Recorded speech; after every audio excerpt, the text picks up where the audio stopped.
नमस्कार साथियों, श्रीमद् भगवद गीता के पास आपके हर प्रश्न का उत्तर है। चाहे आपकी कोई भी परेशानी हो, कोई भी इच्छा हो, श्रीमद् भगवद गीता आपके हर प्रश्न का उत्तर देती है, आपकी हर समस्या का हल देती है। चाहे वह परेशानी आपके मन की हो, धन की हो, या आपके शरीर की हो, या आपके रिश्तों की हो, आपको अपनी हर समस्या का उत्तर श्रीमद् भगवद गीता में जरूर मिलेगा। श्री भगवद गीता साक्षात भगवान की दिव्य वाणी है। इसकी महिमा अपार है, अपरिमित है। उसका यथार्थ में वर्णन कोई नहीं कर सकता। गीता सर्वशास्त्रमय है। इसे सारे शास्त्रों का खजाना कहा जाता है। आज हम श्रीमद् भगवद गीता के अनमोल उपदेश आपको बताएंगे जो आपकी पूरी जिंदगी बदल देंगे। बस आप इन बातों को वीडियो के अंत तक ध्यान से सुनिए। जो भी व्यक्ति इस वीडियो को अंत तक सुनेगा, उसे अपनी जिंदगी की हर परेशानी का हल अवश्य मिलेगा। उसे अपनी जिंदगी में जो कुछ भी चाहिए वह उसे जरूर मिलेगा। श्रीमद् भागवत गीता का पहला उपदेश यही है कि कोई अगर आपका अपना है या कोई आपसे बड़ा है तो उसका अपने प्रति गलत व्यवहार कभी भी सहन नहीं करना चाहिए। गीता का यह उपदेश हमारी जिंदगी से भी जुड़ा है। हम भी अपने मन की अधिकतर तकलीफों को यह सोचकर जिंदगी भर सहते रहते हैं कि यह तो मेरा अपना है, यह तो मेरा बड़ा है, इसको हम कैसे कुछ कह सकते हैं। हम अगर नहीं सहेंगे तो हमारे रिश्ते ही खराब हो जाएंगे, हमारे रिश्ते ही समाप्त हो जाएंगे। पर सोचने की बात यह है कि उस व्यक्ति को आप अपना कैसे मान सकते हैं जो आपकी तकलीफों की वजह हो। अपना तो वह होता है जो हमारी तकलीफों को दूर कर दे। गीता का यह उपदेश है, किसी को भी अपना फायदा मत उठाने दो, किसी को भी खुद पर जुल्म मत करने दो, क्योंकि आप जितना सहे लोग आपको उतना सहने के लिए और मजबूर करेंगे। गीता का पहला अध्याय जिसका नाम अर्जुन विषाद योग है और दूसरा अध्याय जिसका नाम सांख्य योग है, इसके आरंभ में ही अर्जुन ने श्री कृष्ण के आगे अपना दुख प्रकट किया है। हे केशव, मैं कौरवों से कैसे युद्ध कर सकता हूं? यह सब तो मेरे अपने ही हैं। मैं कैसे पितामह भीष्म और गुरु द्रोणाचार्य से युद्ध करूंगा, क्योंकि यह दोनों तो मेरे पूजन, इसलिए इन गुरुजनों को मारने से तो अच्छा है मैं भिक्षा मांगकर गुजारा करूं। और जिन कौरवों से मैं युद्ध करने जा रहा हूं वह सब धृतराष्ट्र के पुत्र मेरे भाई ही हैं, मेरे अपने ही हैं। इन सबको मारने से अच्छा है कि मैं सन्यासी बन जाऊं। तो श्री कृष्ण ने अर्जुन से कहा कि यहां कौन अपना है और कौन पराया है। जो अधर्म करता है उसके साथ युद्ध करना तुम्हें मोक्ष और मुक्ति देगा। तुम अपने इस मन के मोह को त्याग दो, नहीं तो सारा जग तुम्हारी निंदा ही करेगा, तुम्हें डरपोक कहेगा। और बात अपने पराये की नहीं है, बात धर्म और अधर्म की है, बात सही और गलत की है। अगर तुम गलत को सहोगे, उसका अंत नहीं करोगे तो गलत करने वाले को और बल मिलेगा, वह और भी गलत करेगा। इसलिए अपने मोह को त्याग कर तुम युद्ध करो। महाभारत की एक और कहानी भी है। जब अर्जुन के पुत्र अभिमन्यु की युद्ध में मृत्यु हो जाती है तब अर्जुन बहुत दुखी होते हैं, रोने लगते हैं। वह श्री कृष्ण से कहने लगते हैं कि मैं यह दुख सहन नहीं कर सकता, मैं भी अपने आप को समाप्त कर लूंगा। फिर भगवान श्री कृष्ण अर्जुन को आत्माओं के लोक में लेकर गए, जहां अभिमन्यु आनंद से बैठा हुआ था। क्योंकि उसने क्षत्रियोचित व्यवहार किया, इसलिए उसे उत्तम पद की प्राप्ति हुई। जब अर्जुन अपने पुत्र अभिमन्यु के पास रोते रोते पहुंचा तो अर्जुन अपने पुत्र को देखकर बहुत प्रसन्न हुए। उसे गले से लगाकर कहने लगे कि पुत्र, मैं तेरे बिना तो जी ही नहीं सकता, मैंने तो अपने जीवन की आशा का ही त्याग कर दिया है। तो अभिमन्यु कहने लगा कि आप कौन हैं? अर्जुन बोले, मैं तेरा पिता हूं, तू मेरा पुत्र है। अभिमन्यु तो अभिमन्यु कहने लगा कि कौन पिता कौन पुत्र, मेरे हजारों जन्म हुए हैं। किसी जन्म में आप मेरे पिता बनते हैं और किसी जन्म में मैं आपका पिता बनता हूं। आत्मा का ना तो कोई माता होता है और ना कोई पिता होता है। जब अर्जुन ने देखा मेरा पुत्र मुझे पहचान भी नहीं रहा तो उसका सारा मोह ही खत्म हो गया। इसीलिए गीता के उपदेश को ठीक से समझ लो कि यहां कोई अपना पराया नहीं है। जो बुरे वक्त में, तकलीफ के वक्त में तुम्हारा साथ दे, सिर्फ वही हमारा अपना है। श्रीमद् भगवद गीता एकमात्र ऐसा ग्रंथ है जो मनुष्य को जीने का सही तरीका बताती है। गीता जीवन में धर्म, कर्म और प्रेम का पाठ पढ़ाती है। श्रीमद् भगवद गीता का ज्ञान मानव जीवन और जीवन के बाद का जीवन दोनों उपयोगी माना गया है। इसीलिए गीता के विचारों को आप हर रोज रात में सोने से पहले जरूर सुने। दीपक का जीवन इसलिए वंदनीय नहीं है कि वह जलता है, बल्कि इसलिए वंदनीय है कि वह दूसरों के लिए जलता है, दूसरों से नहीं जलता। हमारी आस्था की परीक्षा तब होती है जब हम जो चाहे वह ना मिले और फिर भी हमारे दिल से प्रभु के लिए शुक्रिया ही निकले। अगर सही मायने में आप अपना जीवन बदलना चाहते हो तो सबसे पहले आपको अपना मन बदलने के लिए तैयार रहना पड़ता है, क्योंकि जैसा आपका मन रहेगा वैसे ही आपके विचार होंगे, और जैसे आपके के विचार होंगे वैसे ही आपका जीवन होगा। नीच विचार रखोगे तो नीच बन जाओगे, अच्छे विचार रखोगे तो ऊंचाई पर जाओगे। विश्वास किसी पर इतना करो कि वह तुम्हारे साथ झल करते समय खुद को दोषी समझे, और प्रेम किसी से इतना करो कि उसके मन में सदैव तुम्हें खोने का डर बना रहे। भगवान श्री कृष्ण कहते हैं, व्यक्ति को सदैव बुराई से बचकर रहना चाहिए। अगर कोई बुरा कर्म करता है तो वह कर्म उसको अपने जीवन में ना ही पड़ता है। जिस प्रकार सैकड़ों गायों के बीच बछड़ा अपनी मां को खोज लेता है, ठीक उसी प्रकार कर्म का फल आपको हजारों की भीड़ में भी खोज लेगा। माधव कहते हैं, किसी जीव को कष्ट देकर आप मुझे खुश नहीं देख सकते हो। श्री कृष्ण जगत के स्वामी हैं, वह कण कण में निवास करते हैं। छोटे से छोटे जीव के हृदय में ईश्वर का वास होता है। किसी जीव को कष्ट का अनुभव होना ईश्वर को कष्ट का अनुभव कराता है। इसीलिए किसी भी जीव को कष्ट देना ईश्वर को कष्ट देने के समान है। मृत्यु एक अटल सत्य है जिसे कभी बदला नहीं जा सकता है। इस संसार का जब से निर्माण हुआ है तब से जन्म मृत्यु का चक्र चलता आ रहा है। जिस प्रकार मनुष्य अपने पुराने वस्त्रों को त्याग कर नए वस्त्र धारण करता है, ठीक उसी प्रकार आत्मा पुराने व्यर्थ शरीर को त्याग कर नए शरीर को धारण करती है। यह प्रकृति का नियम है। इस सत्य को स्वीकार करके भय मुक्त होकर आज में जीना चाहिए। ज्ञानी व्यक्ति ना तो मरने वाले का शोक करते हैं और ना ही उनका शोक करते हैं जो अभी जिंदा है, क्योंकि वह जानते हैं जो मर गया वह फिर से जन्म लेगा और जो जिंदा है वह एक दिन जरूर मरेगा। केवल ज्ञान ही एक ऐसा अक्षय तत्व है जो कहीं भी, किसी भी अवस्था में और किसी भी काल में मनुष्य का साथ नहीं छोड़ता। धरती पर जिस प्रकार मौसम में बदलाव आता है, ठीक उसी प्रकार जीवन में भी सुख दुख आता जाता रहता है। युद्ध हो या जीवन, सफलता केवल 3 शस्त्रों से प्राप्त होती है: धर्म, धैर्य और साहस। कोई भी मनुष्य जन्म से नहीं बल्कि अपने कर्मों से महान बनता है। कुछ पाना है तो खुद पर भरोसा कीजिए, क्योंकि सहारे कितने भी सच्चे और अच्छे हों, साथ छोड़ ही जाते हैं। मित्र गरीब है या अमीर मायने नहीं रखता, बल्कि वह आपके बुरे समय में आपका साथ कितना देता है या मायने रखता है। धर्म चाहे जो भी हो, अच्छे इंसान बनो। हिसाब तुम्हारे कर्म का होगा, धर्म का नहीं। खुशी के लिए काम करोगे तो खुशी नहीं मिलेगी, लेकिन खुश होकर काम करोगे तो जरूर मिलेगी। जब आप दूसरों के लिए अच्छा चाहते हैं तो वही अच्छी चीजें आपके जीवन में वापस आती हैं। यही प्रकृति का नियम है। आपका मूल्य इससे तय नहीं होता कि आप क्या हैं, यह इससे तय होता है कि आप खुद को क्या बनाने की क्षमता रखते हैं। हंसता हुआ मन और हंसता हुआ चेहरा, यही सच्ची संपत्ति है। मनुष्य हमेशा अपने भाग्य को कोसता है, यह जानते हुए भी कि भाग्य से भी ऊंचे हमारे कर्म हैं।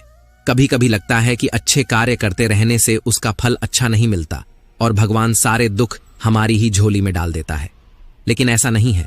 कभी भी जब पुण्य कार्य करें तो उसको ईश्वर पर समर्पित कर दें और मन में किसी भी तरह का भाव ना रखें।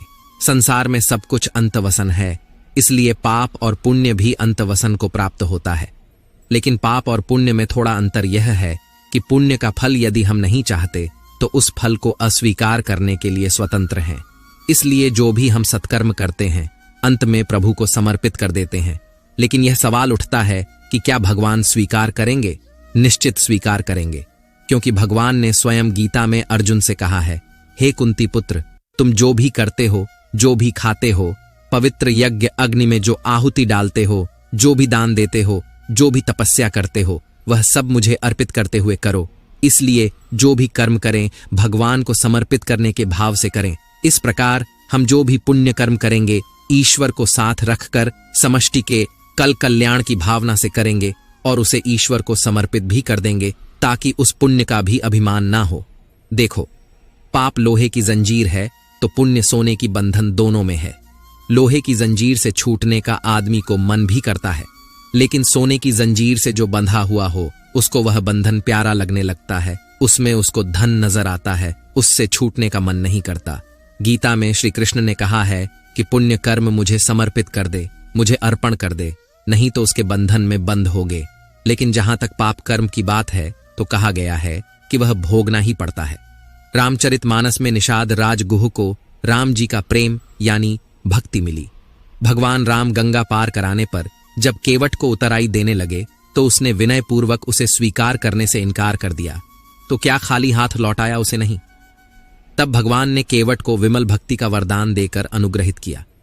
भक्ति एक ऐसी चीज है जो पुरुषार्थ से प्राप्त नहीं होती, जिस पर ईश्वर कृपा करते हैं उसी को प्राप्त होती है।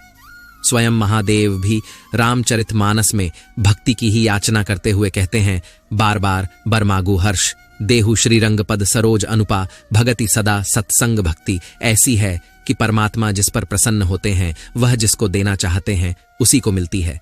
गुजराती साहित्य के आदि कवि नरसिंह मेहता ने तो गाया है, भूतल भक्ति पदार्थ मोटू ब्रह्मलोकमान नाही रे। ऐसा अद्भुत मूल्यवान पदार्थ जिसको कहते हैं प्रेम पदार्थ, वह भक्ति है। मैं तो कहता हूं कि जैसे आप अपने देश की करेंसी किसी अन्य देश की करेंसी से कन्वर्ट करा लेते हैं, उसी प्रकार पुण्य कन्वर्ट करा लें। प्रभु प्रेम में एक दर्पण अपनी काबिलियत कभी नहीं बदलता, फिर चाहे वह 2 टुकड़ों में विभाजित हो या 1000 टुकड़ों में। इसलिए अपने असली बर्ताव को कभी नहीं बदले, चाहे कैसी भी परिस्थिति क्यों ना हो। जब परिस्थितियां हमारे वश में ना हो, तब मन की स्थिति बदल के देखिए, सब कुछ तो नहीं पर बहुत कुछ आपके अनुरूप हो जाएगा। पेड़ के नीचे रखी भगवान की टूटी मूर्ति को देखकर समझ आया कि परिस्थिति चाहे कैसी भी हो, पर कभी खुद को टूटने नहीं देना, वरना यह दुनिया जब टूटने पर भगवान को घर से निकाल सकती है तो फिर हमारी तो औकात ही क्या है। पानी को कसकर पकड़ोगे तो वह हाथ से छूट जाएगा, उसे बहने दो, वह अपना रास्ता खुद बना लेगा। कभी कभी जब परिस्थितियां समझ में ना आए तो जो कुछ जीवन में घटित हो रहा है उसे शांत भाव व तटस्थ होकर बस देखना चाहिए। समय आने पर जीवन अपना मार्ग खुद बना लेगा। कठिन परिस्थिति में ही दिमाग को शांत करने की जरूरत पड़ती है, उस समय सारा माहौल विपरीत होता है। आपसे एक सवाल पूछता हूं, अगर अचानक कहीं आग लग जाए तो आप क्या करेंगे, कैसे बुझाए? तो आप कहेंगे कि ऐसी परिस्थितियों के लिए हम पहले से ही इंतजाम करके रखेंगे। आप बिल्कुल सही कह रहे हैं। सभी जगहों पर ऐसी परिस्थितियों से निपटने के लिए कुछ ना कुछ अरेंजमेंट्स पहले से होता है। आपको शायद मेरी यह बात अजीब लग रही होगी, लेकिन इसी में आपके सवाल का जवाब है। जैसे आग लगने पर कुआं नहीं खोद सकते, वैसे ही अचानक मुश्किल हालात आने पर मन को शांत नहीं कर सकते।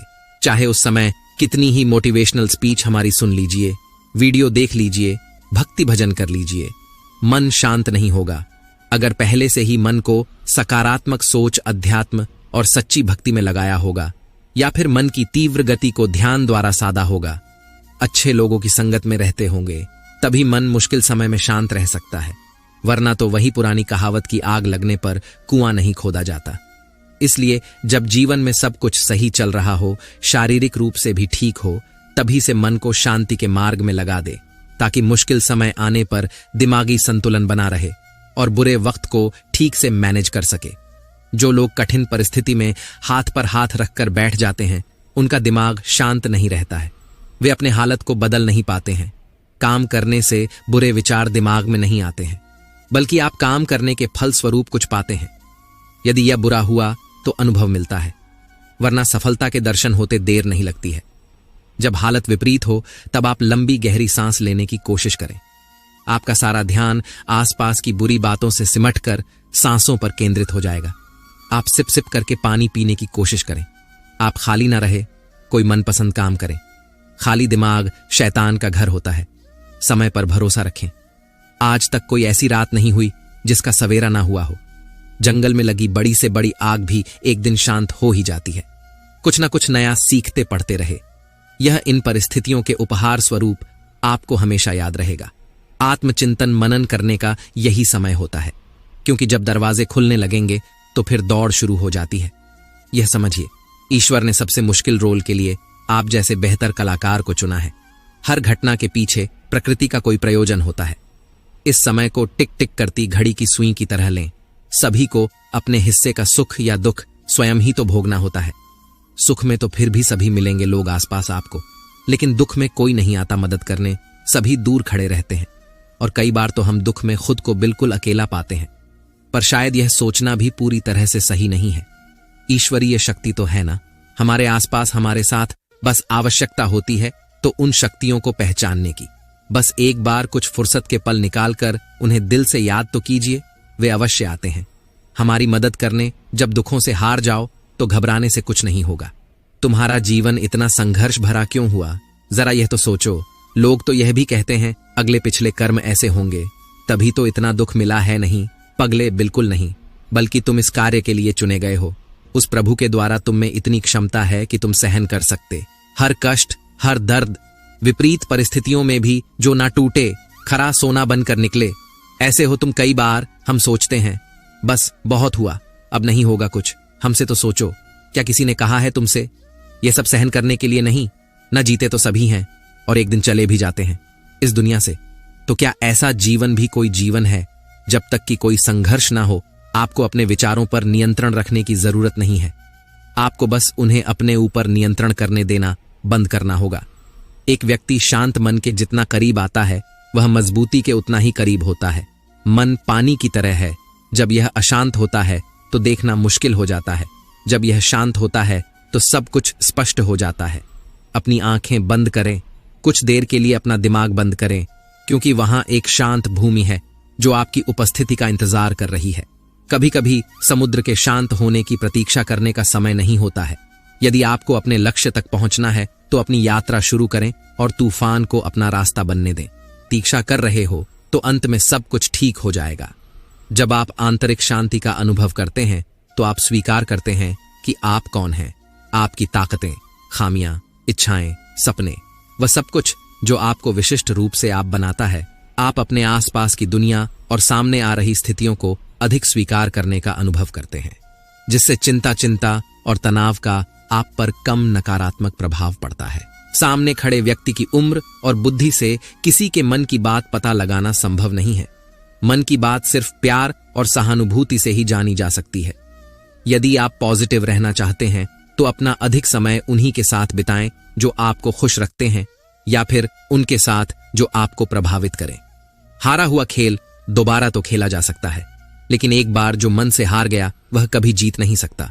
सफलता की राह प्रत्यक्ष तौर पर कहीं नहीं होती, बल्कि वह आपके मन में होती है। अगर आपने अपने मन को जीत के लिए तैयार कर लिया तो कोई और आपको नहीं हरा सकता। आप जीवन में अकेले नहीं चलते। कभी कभी जब आप चीजों से निपट हैं तो ऐसे लोग होते हैं जो आपके साथ होते हैं, और फिर ऐसे लोग भी होते हैं जो केवल यह देखते हैं कि आप चीजों से कैसे निपट रहे हैं। किसी भी स्थिति में आपको खुद पर नियंत्रण रखना चाहिए और किसी भी तरह के लोगों के साथ अच्छे संबंध बनाने चाहिए। इसलिए शांत और निर्मल आभा बनाए रखें और आपके लिए चीजों से निपटना आसान हो जाएगा। यदि आपका मन शांत है तो विश्वास करें, आप इस दुनिया में कुछ भी जीत सकते हैं।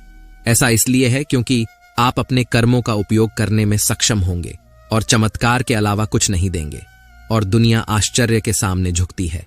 कोई किसी के दुख का कारण नहीं होता, यह तो अपने ही कर्म होते हैं जिसकी वजह से दुख उठाने पड़ते हैं। आज कौन सुखी नहीं होना चाहता, परंतु वह इसके लिए जो कर्म कर रहा है उसमें सुख है ही नहीं, तो मिलेगा कहां से। कर्म प्रधान विश्व करी राखा, जो जस करी सो तस फल खा। हम आज जो कुछ कर रहे हैं वह निष्फल नहीं होता, देर सवेर उसका फल अवश्य मिलता है। विज्ञान भी कहता है कि हर क्रिया की प्रतिक्रिया होती है।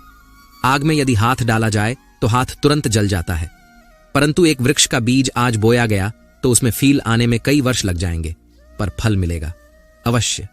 शुभ कर्म का फल शुभ और अशुभ का अशुभ होना ही है। आज हम जो कुछ हैं वह पिछले कर्मों का देन है। इसी को प्रारब्ध कहते हैं। प्रारब्ध के बाद पुरुषार्थ बहुत महत्वपूर्ण है।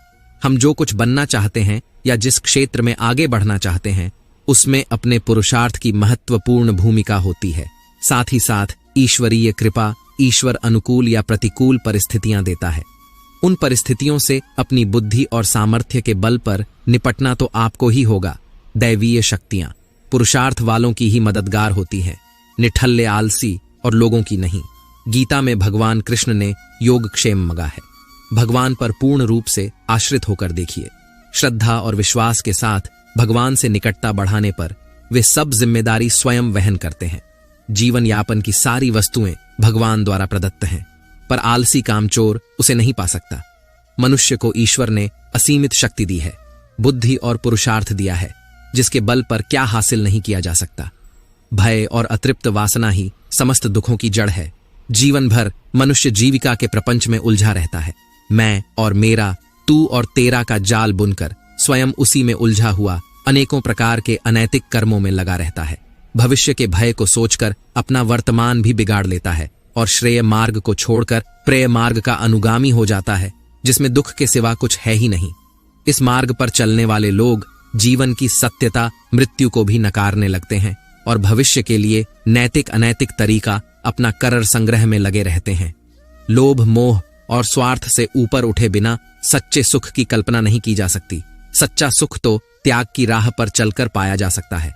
हमारा सनातन धर्म भौतिक सुख के उपभोग को बुरा नहीं मानता, पर इसका आधार धर्म होना चाहिए। धर्म का आचरण करने से छल, कपट, ईर्ष्या जैसे अनैतिक कर्म में मनुष्य लिप्त नहीं होगा और मेहनत से जो कमाया है उसी को हरि इच्छा समझकर संतोष करेगा। संतोष से परम सुख की प्राप्ति होगी। क्रोध, लोभ, मोह सभी दुख देने वाले हैं। इनसे हमेशा बचना चाहिए, अन्यथा सुख शांति दूर भागेगी। त्याग और परहित से बढ़कर कोई सुख नहीं है। इसे यथासंभव अपने आचरण में लाना चाहिए। कभी किसी अंधे को सड़क पार कराकर, किसी प्यासे को पानी पिलाकर देखिए। लोगों से मधुर व्यवहार करके देखिए। इसमें आपका कोई पैसा खर्च नहीं होगा, पर अतुलनीय सुख की प्राप्ति होगी। विश्वास करना सीखिए। विश्वास कीजिए कि सारी सृष्टि को रचने वाला परमेश्वर है और हम सभी उसकी संतान हैं। विश्वास किसी तर्क की कसौटी पर नहीं कसा जा सकता। अतः सभी में, चाहे वह इंसान हो, पशु पक्षी हो या पेड़ पौधे हो, सब में ईश्वर का वास मानकर घृणा को त्याग कर प्रेम करना सीखिए। यही सतत सुख शांति की राह है। घर में छोटे मोटे मनमुटाव तो चलते रहते हैं, पर यह कलह के कारण बनकर दुखदायी भी हो जाते हैं। इसका मुख्य कारण है कि हम अध आकार की गांठ तो मजबूती से बांध लेते हैं, पर कर्तव्य की पूरी तरह उपेक्षा करते हैं। अपना कर्तव्य भली भांति निभाते हुए यदि दूसरों की बातों पर गौर पूर्वक विचार किया जाए तो निश्चित लगेगा कि मनमुटाव के अनेक कारण बेसिर पैर के बेतुके ही थे। अहम पालने के बजाय यदि कारणों की तरफ सोचा जाए तो मनमुटाव का प्रश्न ही नहीं होगा। सेवा लेने की बजाय सेवा देने का भाव आपकी खुशी कई गुना बढ़ा देगा। प्रेम और मधुर व्यवहार से मनुष्य क्या, पशु पक्षी भी अपने बन जाते हैं। जीवन का मार्ग टेढ़ा मेढ़ा, कांटों से भरा है।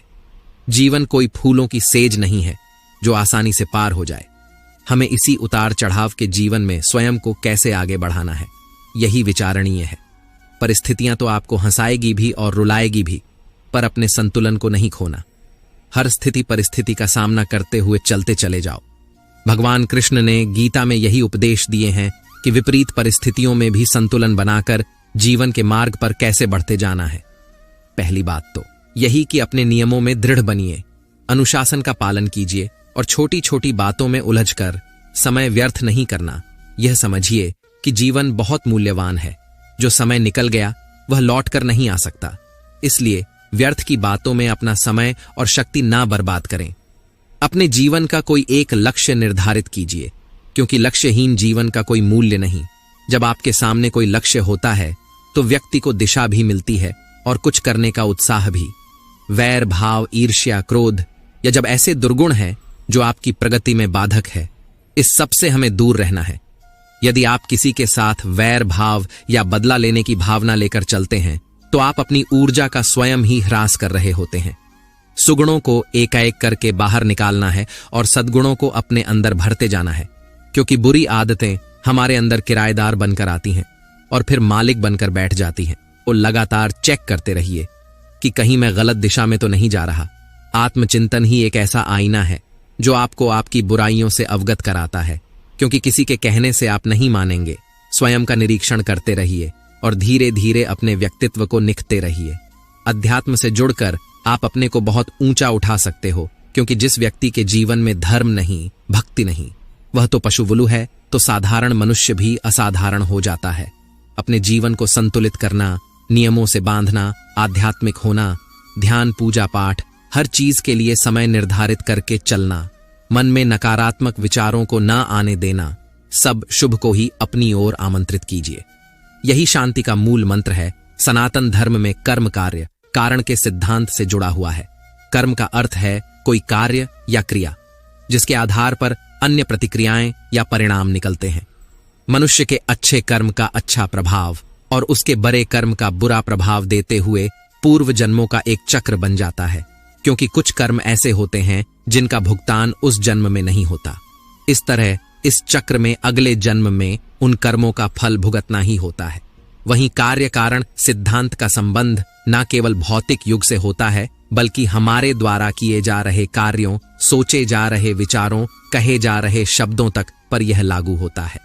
कई बार हम कुछ ऐसे कार्य करते हैं जो हम करना नहीं चाहते, पर वह पूर्व जन्म के कर्म के आधार पर निश्चित होते हैं, जिस कारणवश वह कार्य किसी न किसी माध्यम से पूर्ण हो ही जाता है। जैसे ही पूर्व जन्म का हमारा चक्र समाप्त हो जाता है, व्यक्ति को उसी समय मोक्ष की प्राप्ति हो जाती है। हमारे शास्त्रों में इस बात का उल्लेख मिलता है कि 44 लाख योनियों के बाद मनुष्य का जन्म प्राप्त होता है। साथ ही यह भी विशेष रूप से वर्णित किया गया है कि केवल मनुष्य योनि में ही जन्म और मृत्यु के चक्र से मुक्ति पाई जा सकती है। मनुष्य के कर्म का फल उसकी परिस्थिति और दैवीय शक्तियों द्वारा निर्धारित होता है। ऐसा कहा जाता है कि यदि अच्छे कर्म बुरे कर्म की तुलना में अधिक है, तो बुरे कर्मों का फल इसी जन्म में और अच्छे कर्मों का फल अगले जन्म में मिलना निर्धारित होगा। इसी तरह यदि मनुष्य द्वारा किए गए कर्म में बुरे कर्म अच्छे कर्मों की तुलना में अधिक हैं, तो इस जन्म में अच्छे कर्म भोगने होंगे, जबकि बुरे कर्मों को भोगने के लिए अगला जन्म निर्धारित होगा। मनुष्य को कौन कौन से कर्म करने चाहिए? मनुष्य को अपने घर परिवार की आवश्यकताओं का ध्यान रखना चाहिए। अधिक पैसा होने के बावजूद जरूरत पड़ने पर उसे संभाले रखना भी बुरा कर्म बताया गया है। उस धन का इस्तेमाल मुसीबत के समय अवश्य करें। धन बचाने के लालच में न पड़े, अपनी आय से अधिक खर्च न करें और अपने सामर्थ्य के अनुसार ही दान पुण्य करें। हमेशा अच्छे लोगों की में संगत में रहे और दुष्ट छल कपटी की संगति से खुद को बचा कर रखें। बुरी संगति हमें अक्सर बुरे परिणाम ही देती है। कभी भी खुद के स्वार्थ के लिए दूसरों का अहित करने का ना सोचे। शास्त्रों में इस बात का उल्लेख किया गया है कि जो जैसा बोता है उसे वैसा ही आगे चलकर काटना भी पड़ता है। कभी किसी व्यक्ति से कुछ छल से छीनने का प्रयास न करें। इसे किए गए सभी पुण्य नष्ट हो जाते हैं और आप पाप के भागीदार बन जाते हैं। गरुड़ पुराण में इस बात का उल्लेख मिलता है कि किसी भी मनुष्य द्वारा किए गए बुरे कर्मों का परिणाम उसके जन्म से लेकर मृत्यु और उसके बाद तक दुखों का कारण बनता है। वह अपनी हर अवस्था में दुख भोगता है। अच्छे कर्म के बनने से पहले हमें इस पर ध्यान देने की जरूरत है कि आखिर अच्छे कर्मों के बनने का सबसे पहला पड़ाव क्या है। मनुष्य के द्वारा किए जाने वाले सभी कर्म उसके विचारों से निर्मित होते हैं। हमारी सकारात्मक या नकारात्मक सोच विचारों को जन्म देती है और वही विचार कर्म बनते हैं। इस तरह सोच सकारात्मक होने पर ही अच्छे कर्मों का निर्धारण हो सकता है। अच्छे कर्म को करने के लिए हमारे आसपास का वातावरण बहुत अधिक जिम्मेदार होता है।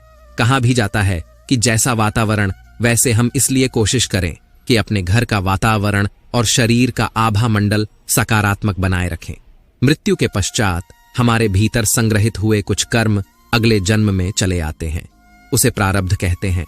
सनातन धर्म में 3 प्रकार के प्रारब्ध का उल्लेख किया गया है। मंद प्रारब्ध, जिसे वैदिक पुरुषार्थ के द्वारा बदला जा सकता है। तीव्र प्रारब्ध हमारे पुरुषार्थ और संतों के पुरुषार्थ से बदल सकता है। तीव्र प्रारब्ध अपरिवर्तनीय है, क्योंकि इसमें जो होना है वो होकर ही रहेगा। संसार में सबसे बड़ा पाप क्या है? संसार में सबसे बड़ा पाप स्त्री का अपमान करना बताया गया है। स्त्री को सृजनकर्ता का दर्जा दिया गया है और यदि स्त्री का अपमान किया जाएगा तो वह व्यक्ति सबसे बड़े पाप का भोगी माना जाता है। श्रीमद् भागवत गीता में द्रौपदी का अपमान ही महाभारत जैसे युद्ध का कारण बना था। पुण्य किसी के द्वारा निस्वार्थ भाव से की गई सहायता, सकारात्मक विचार, द्वेष भावना, लोभ लालच और अहंकार को अपने ऊपर हावी ना होने देना है, जबकि पाप में इन सभी के द्वारा किए गए कर्मों का परिणाम शामिल है। कर्म धर्म का मूल अंश है। कर्म के अभाव में धर्म संभव नहीं है। धर्म के नियम के अनुसार सकाम व पुण्य कर्म करने चाहिए, जिससे सुख और खुशी की प्राप्ति होती है। मनुष्य का सबसे बड़ा कर्म क्या है? दान ही सबसे बड़ा कर्म है। सबसे अच्छा कर्म कौन सा है? अकता भाव से किया गया। कोई भी अच्छा कर्म ही सबसे उत्तम कर्म है, कर्ता भाव से किया गया। कोई भी अच्छा कर्म अच्छा तो है पर उत्तम नहीं है। गीता में कर्म क्या है? गीता के अनुसार जो कर्म निष्काम भाव से ईश्वर के लिए जाते हैं वे बंधन नहीं उत्पन्न करते, वे मोक्ष रूप परम पद की प्राप्ति में सहायक होते हैं। इस प्रकार कर्म फल रूप से कर्मयोग है और इसका अनुसरण करने से मनुष्य को अभ्युदय तथा निश्रा होती है। जो भी व्यक्ति अपने गुजरे हुए कल या आने वाले कल में जीता है उसके विषय में ही सोचता रहता है, वह जिंदगी में कभी खुश नहीं रह सकता। देखा जाए तो बीते हुए कल और आने वाला कल का कोई अस्तित्व ही नहीं है, वह केवल आपकी सोच में विद्यमान है। अपने मन को सदा ऐसे शिक्षित करो कि आप अपने आज के आनंद में जी सको, अपने प्रत्येक पल की मौज ले सको। जो आपके साथ गलत करते हैं उसका विरोध जरूर करें। अगर आप सामने वाले का गलत व्यवहार सहते रहेंगे तो वह आपके साथ गलत करता ही रहेगा। जब अर्जुन ने भगवान कृष्ण से कहा कि जिनसे मैं युद्ध करने जा रहा हूं वह मेरे भाई और गुरुजन हैं और मेरे अंदर उनके साथ युद्ध करने का साहस नहीं है, तो कृष्ण भगवान ने अर्जुन को जागृत किया कि जिन्हें तू अपना मान रहा है वह सब पाप के पक्ष में खड़े हैं, और अगर तू इनसे युद्ध नहीं करेगा तो समाज में पाप बढ़ जाएगा। क्योंकि जब गलत का कोई विरोध नहीं करता है तो सामने वाला गलत करने का जैसे हकदार हो जाता है, और जब आप सब कुछ चुपचाप सहते रहते हो तो सामने वाले को बल मिलने लगता है, वह आपको कमजोर समझने लगता है। लेकिन जब आप उसके द्वारा किए गए अधर्म को रोक लेते हैं, उसका विरोध करते हैं, तब वह अपनी सीमा में रहना सीख जाता है। यह कलयुग है। अगर आप खुश रहना चाहते हैं तो आपको अपनी रक्षा खुद करनी होगी। रिश्ते हमें दुख नहीं देते हैं, पर उनके प्रति हमारा मोह हमें दुख देता है। आज से ही अपने मोह को छोड़कर प्रेम का सबक पक्का करें। मोह अपेक्षाओं से जुड़ा है, जबकि प्रेम केवल देना जानता है। मोह एक दो के लिए होता है जिन्हें हम अपना मानते हैं, प्रेम सबके लिए होता है। मोह से कमजोरी पैदा होती है, इसके विपरीत प्रेम से ताकत महसूस होती है। मोह में इंसान एक दूसरे को बांधने की कोशिश करता है, जबकि प्रेम एक दूसरे को फ्रीडम देता है। भगवत गीता हमें सिखाती है कि हमें सदैव अच्छे कर्म करने चाहिए। परमात्मा की प्रकृति में इंसाफ अवश्य होता है। आपके द्वारा किए गए अच्छे कर्म आपको मुश्किल वक्त में परेशानी से बचाते हैं। इसी तरह आपके द्वारा किए गए गलत कर्म की सजा भी आपको जरूर मिलती है। भगवत गीता में श्री कृष्ण ने अर्जुन को यही सिखाया है कि क्षत्रिय होने के नाते जो तेरा कर्तव्य है, जो तेरे लिए सही है, वही काम कर। दुनिया के लोग ज्ञान और अज्ञान दोनों से चलते हैं, इसलिए तू दुनिया का अनुसरण न कर बल्कि सत का अनुकरण कर। तेरा धर्म, तेरा कर्म यही है कि तू अधर्म का नाश कर और धर्म की रक्षा कर। ऐसे ही हर इंसान का अलग अलग कर्तव्य होता है। हम कभी भी कुछ भी इसलिए न करें कि सब लोग यही करते हैं। अगर आप भी वही करोगे जो सारी भीड़ कर रही है तो आप उस भीड़ में कहीं खो जाओगे। लेकिन अगर आप विचार करके वह काम करोगे जो आपके लिए सही है, जिसकी आप में प्रतिभा है, तो सारी भीड़ में भी आप अलग नजर आओगे। इस बात का हम सदा विश्वास रखें कि जो चीज हमारी है वह कहीं ना कहीं से हमारे पास अवश्य पहुंच जाएगी, और जिंदगी में जो कुछ भी आपको हासिल नहीं हुआ है उसका पछतावा करना और उसके लिए रोना छोड़ दे प्रयास करना मनुष्य के हाथ में है, पर उसका फल उसके हाथ में नहीं है। हम जीवन में किसी की मदद करें या ना करें, पर किसी का भी दिल हमारी वजह से ना दुखे। यह बात हमेशा हमें याद रहे। अगर हम किसी का भी दिल दुखाए तो हमें भी उसका दर्द अवश्य मिलेगा। जब हमारी वजह से किसी का दिल दुखता है तो हमें पता नहीं चलता, लेकिन जब हमारा दिल दुखता है तो हमें समझ में आता है। भगवत गीता हमें सिखाती है कि जो कुछ भी होता है अच्छे के लिए होता है।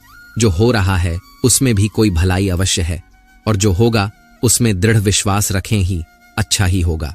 कभी कभी हमारे जीवन में कुछ ऐसी परिस्थितियां आ जाती हैं कि हमारे अंदर यह ख्याल आता है कि मेरे साथ ही ऐसा क्यों हुआ, या मेरे साथ बहुत गलत हुआ।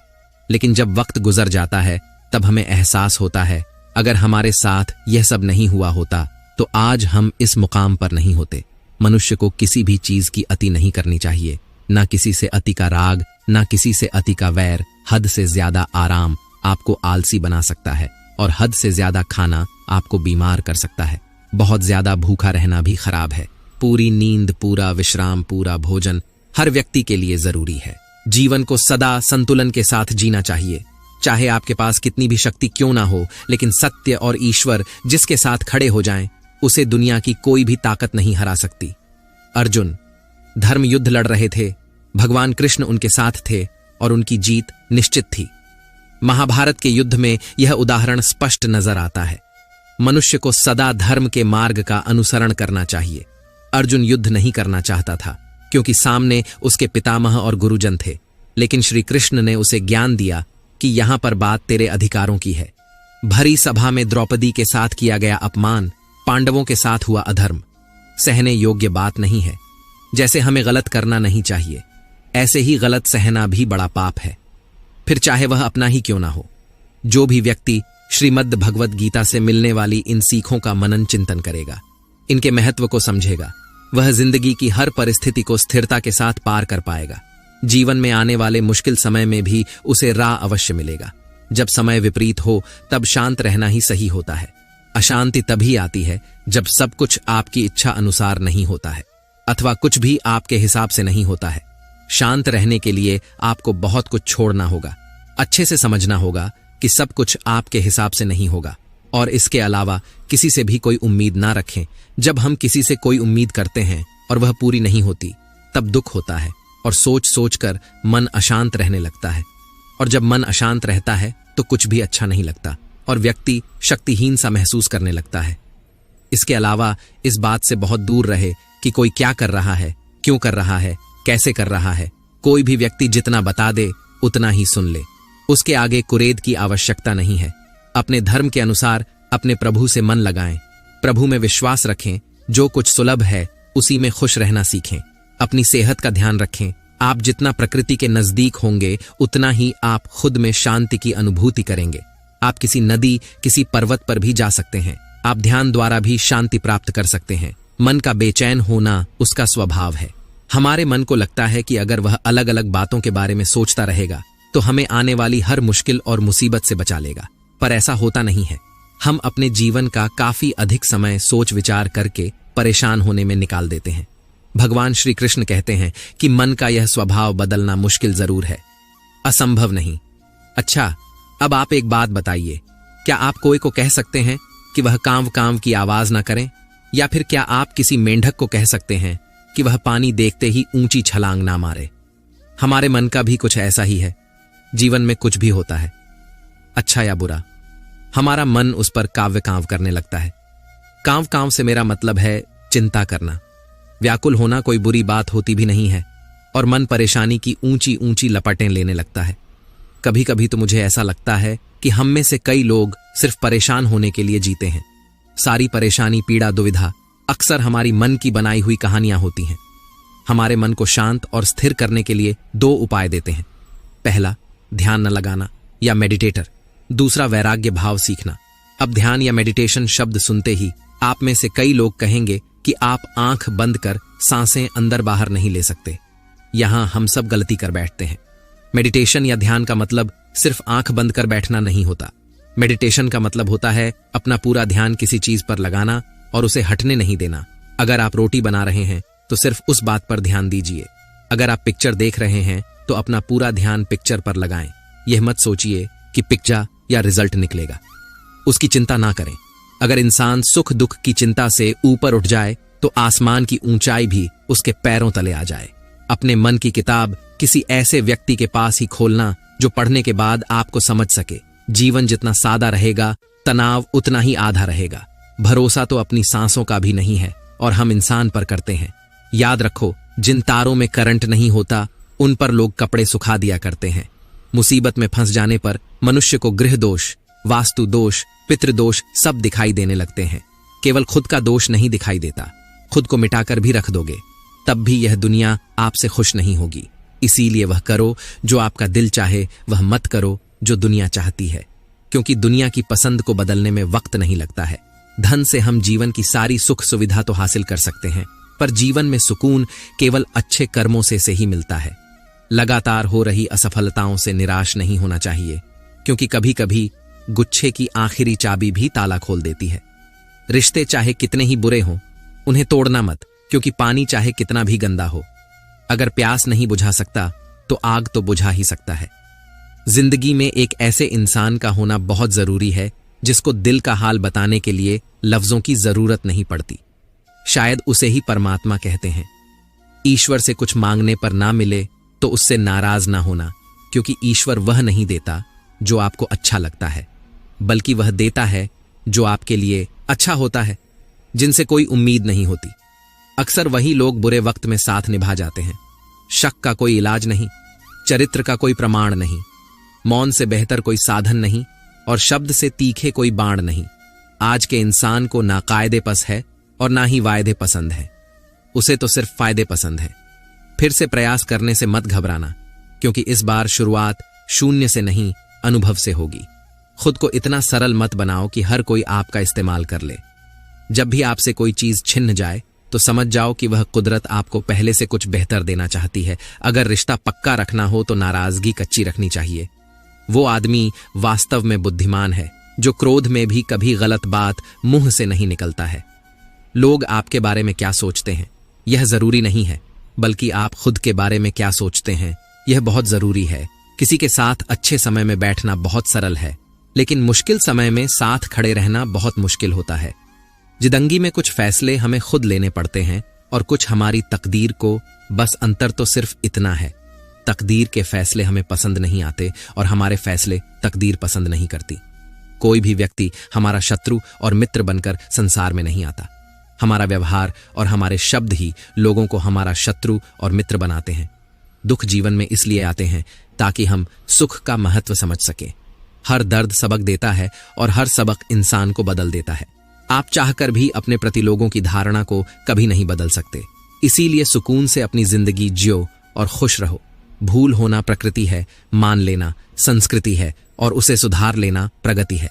किसी का भला ना हो सके तो बुरा भी मत करो, क्योंकि दुनिया कमजोर है लेकिन दुनिया बनाने वाला नहीं। अगर समय पर बुरी आदतें ना बदली जाएं तो बुरी आदतें आपका समय ही बदल देती हैं। यदि आप जीवन की चिंता पर विजय पाना चाहते हैं तो इस लम्हे में जिए, हर सांस में जिए। जो व्यक्ति जितना अधिक सोचता है, चिंता करता है, वह उतना ही दुखी हो जाता है। दुनिया में आज ऐसे लोगों की संख्या बहुत बढ़ गई है जिनकी नींद कम हो गई है। बच्चे से लेकर बूढ़े तक सभी इसका शिकार होते चले जा रहे हैं। कारण सिर्फ एक है कि अपने अंदर उठ रहे असंख्य विचारों का वेग उनको भगाए चला जाता है और सोचते सोचते वह अपने विचारों में खोता चला जाता है और उसकी नींद कम होती चली जाती है।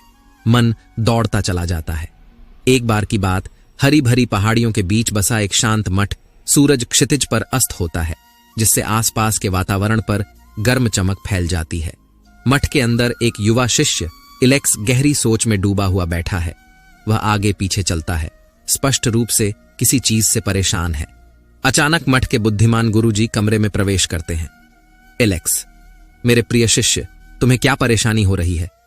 इलेक्स कहता है, मैं अपने दिमाग को शांत नहीं कर पा रहा हूं। मैं विचारों, चिंताओं और शंकाओं से घिरा हुआ हूं। चाहे मैं कितनी भी कोशिश कर लूं, मैं हर चीज के बारे में ज्यादा सोचना बंद नहीं कर सकता। गुरुजी बोले, मन की अनवरत बकबक, आओ मेरे साथ बैठो। इलेक्स और जाने देने की कला के बारे में बात करें। इलेक्स की आंखें जिज्ञासा और राहत की चाहत से भरी होती हैं। गुरुजी कहते हैं, आप देखते हैं, इलेक्स दिमाग एक जंगली घोड़े की तरह है। अगर इसे अनियंत्रित छोड़ दिया जाए तो यह अनियंत्रित होकर आपको सभी दिशाओं में खींच सकता है, लेकिन अभ्यास और धैर्य से आप इसे वश में करना सीख सकते हैं। इलेक्स पूछता है, लेकिन कैसे गुरुदेव? मैं भीतर की अराजकता को कैसे शांत कर सकता हूं? गुरुजी कहते हैं, मेरे प्रिय शिष्य, इसकी शुरुआत जागरूकता से होती है।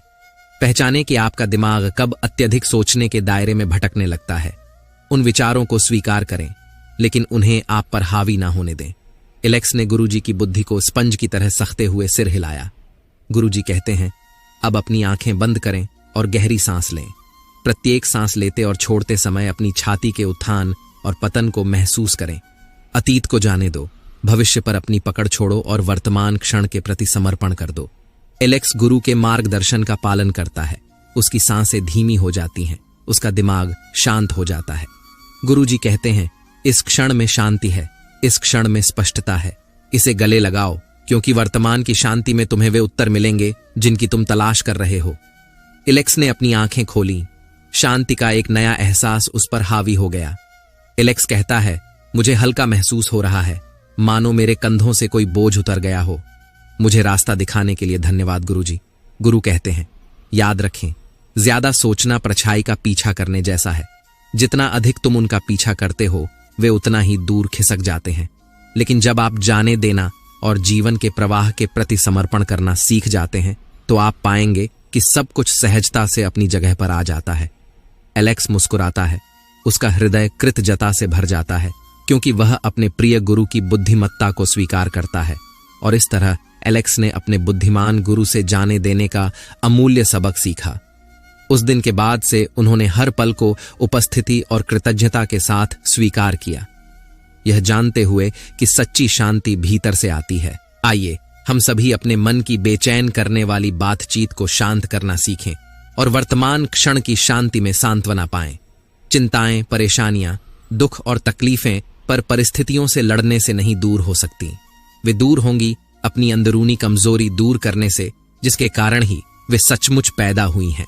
अगर आप उन बातों और परिस्थितियों की वजह से चिंतित हो जाते हो जो आपके नियंत्रण में नहीं है, तो इसका परिणाम समय की बर्बादी एवं भविष्य में पछतावा है। बिस्तर पर चिंताओं को ले जाना पीठ पर गट्ठर बांधकर सोना है। क्यों चिंता करते हो? यदि लोग तुम्हें नहीं समझते, चिंता तो तुम्हें तब करनी चाहिए जब तुम खुद को नहीं समझ पाते। बीते कल का अफसोस और आने वाले कल की चिंता दो। ऐसे चोर हैं जो हमारे आज की खूबसूरती चुरा लेते हैं। चिंता करोगे तो भटक जाओगे, चिंतन करोगे तो भटके हुए को रास्ता दिखाओगे। सबको गिला है कि बहुत कम मिला है। जरा सोचिए कि जितना आपको मिला है उतना कितनों को मिला है।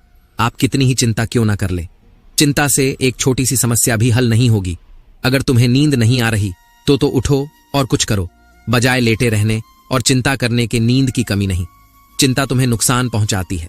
चिंता उन लोगों द्वारा भुगतान किया ब्याज है जो उधार में मुसीबत लेते हैं।